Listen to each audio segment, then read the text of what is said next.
Hi, வணக்கம். வாழ்க்கை ரொம்ப அழகானதாக அமையட்டும். ஸோ நம்ம பகவத்கீதா சாப்டர் 3 கர்ம யோகாவில் இருக்கிற 43 வேர்சஸை ஒன் பை ஒன் பார்த்தோம். I hope you all enjoyed it. என்னை பொறுத்த வரைக்கும் it was actually a learning experience. ஒரு நாளைக்கும் ஏதோ ஒரு புதிய விஷயத்தை கற்றுக்க முடிஞ்சுது. ஆல்ரெடி கற்றுக்கிட்ட விஷயங்களில் ஒரு different dimension to approach it அப்படிங்கிறது கிடச்சிது.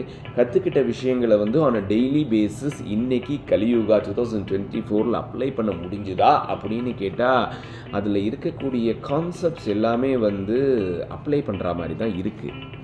Because most of it are activity driven, ego driven அப்படிங்கிற மாதிரி. It is something that we can connect to whatever we do அப்படிங்கிற மாதிரி தான் இருக்குது.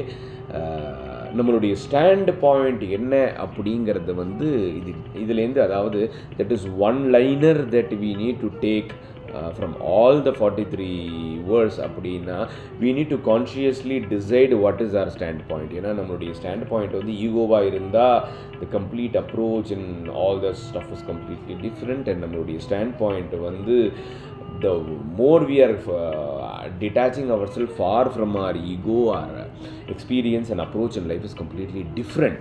So it is applicable for all the activities we do, right from getting up in the morning and say good night and hugging our pillow in the night. அந்த தருணம் வரைக்கும் இது எல்லாத்துக்குமே applicable அப்படிங்கிறது புரிஞ்சுது. ஏன்னா சாமானியனுடைய வாழ்க்கை, ஒர்க்கிங் பாப்புலேஷனில் இருக்கிற மனுஷனுடைய வாழ்க்கை close to 12 to 13 hours a day ஒர்க்கில் போகுது. ஸோ இங்கே பகவத்கீதாவில் கர்மா அப்படின்னு சொல்கிறது including that work, whatever the activities that we two.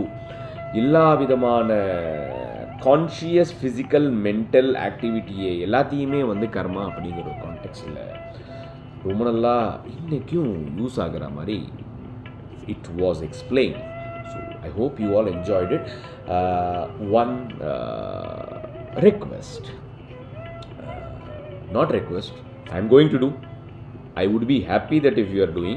இந்த 43 வேர்சஸில் ஏதாவது ஒரு வேர்ஸ் நமக்கு நாட் நெசசரிலி கேட்ட எல்லாத்தையுமே நம்ம எல்லாராலையுமே கம்ப்ளீட்லி அப்சர்வ் பண்ண முடியுமா அப்படின்னா முடியாது. ஈவன் நானே அதை 4-5 தடவை வேறு டைமென்ஷனில் கோத்ரூ பண்ணினா தான் அதுடைய ஆழம் நமக்கு புரியும். நம்ம கேட்குறோம், we are consuming a content, அது நமக்கு தெரிஞ்சிரும். பட் ஆனால் புரியறதுக்கு, அதோடைய ஆழம் நம்மளை தாக்கிறதுக்கு, in other words we will go through the 43 words, but the 43 words has to go through usல. அதுக்கு it will take its own time. அப்படி ஏதாவது ஒரு verse, even if a single verse have created an impact on you, on the way you think and you operate and you have experienced the change அப்படின்னா கண்டிப்பாக share with me. You can comment on this. ஏன்னா your learning, your experience, your wisdom through this might be different and what I am going to get is something different. அதாவது இந்த 43 வருஷம் ஒரு 43 பேர் பார்த்தாங்க, 43 அப்படின்னா 43 different opinions will come, 43 different set of experience will come, அதுலேருந்து 43 different pieces of wisdom will come.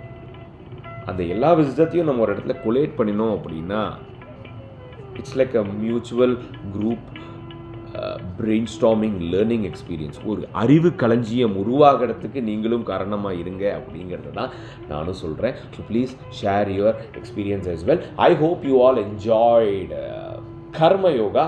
அடுத்தது I was just going through என்ன பார்க்கலாம் அப்படின்னு தெரியல. If any topic is so waving in Bhagavad Gita நம்ம அதையே எடுப்போம். இல்லைனா will take some other interesting topic and explore. பகுத்தறிவு கோணத்தோட அணுகி ஆராய்ஞ்சு நம்மளால் அதுலேருந்து இருக்கிற பெனிஃபிட்டை இன்றைக்கி 2024 ஹார்வெஸ்ட் பண்ண முடியுமா?